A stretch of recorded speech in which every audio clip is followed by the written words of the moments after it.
नमस्कार दोस्तों, Indian news के डिजिटल प्लेटफॉर्म पर आप सभी का बहुत बहुत स्वागत है। चलिए मध्य प्रदेश की सियासत से जुड़ी हुई कुछ खास खबरों के बारे में आपको बता देता हूं कि मध्य प्रदेश इलेक्शन कांग्रेस के बाद अब बीजेपी भी ले रही है उम्मीदवारों की क्लास। यहां मिलेंगे नतीजे वाले दिन गड़बड़ी से निपटने की टिप्स। चलिए अब आपको बता दें कि चुनाव हो गए, वोटिंग हो गई।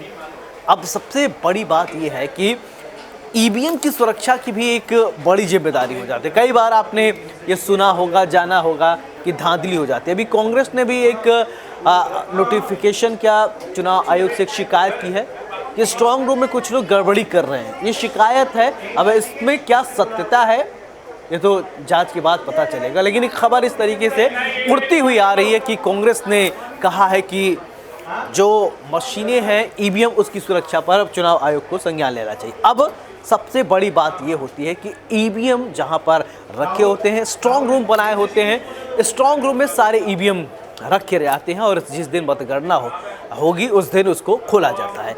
अब राजनीतिक पार्टियों के सामने एक चैलेंज ये है, चैलेंज का इसको एक डर भी कह सकते हैं आप, कि क्या ईवीएम मशीन जो है वो सुरक्षित है या नहीं, कहीं कोई गड़बड़ घोटाला तो नहीं कर दे रहा है, कहीं कोई बैलेट पेपर और ईवीएम को मिलाया जाता है।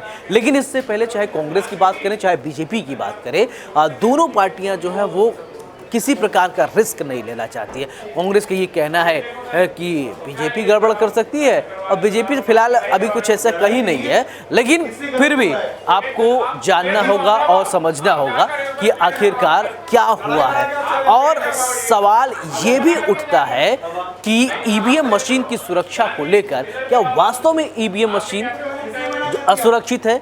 क्या ये सवाल ये भी होता है कि जिस तरीके से बीजेपी की तरफ से या कांग्रेस की तरफ से कहा जा रहा है, अब देखिए प्रतिनिधि क्या करते हैं, वहाँ पर अपने कुछ लोगों को बैठा देते हैं और वो लोग क्या करते हैं, उसका ईवीएम मशीन को देखते हैं, जानते हैं कि कहीं कोई असामाजिक तत्व तो नहीं है जो आकर माहौल ख़राब कर दे, कोई असामाजिक तत्व तो नहीं है जो आकर ये कह दे कि इस बार मामला ख़राब हो सकता है। बहरहाल ईवीएम मशीन पर हर एक जनप्रतिनिधि अपने लोगों को, अपने ख़ास और चहेते लोगों पर, विश्वसनीय लोगों को बैठाते हैं, निगरानी करते हैं। अब देखना ये होगा कि लोग कितना निगरानी करते हैं। लेकिन हाँ, एक बात आप जान लीजिए, ईवीएम मशीन जहां भी रखा होता है, स्ट्रांग रूम जहां पर रखा होता है, चुनाव आयोग बहुत पैनी नज़र बनाकर उस पर रखता है और ये कोशिश चुनाव आयोग की तरफ से होता है कि किसी प्रकार की कोई गड़बड़ी न हो।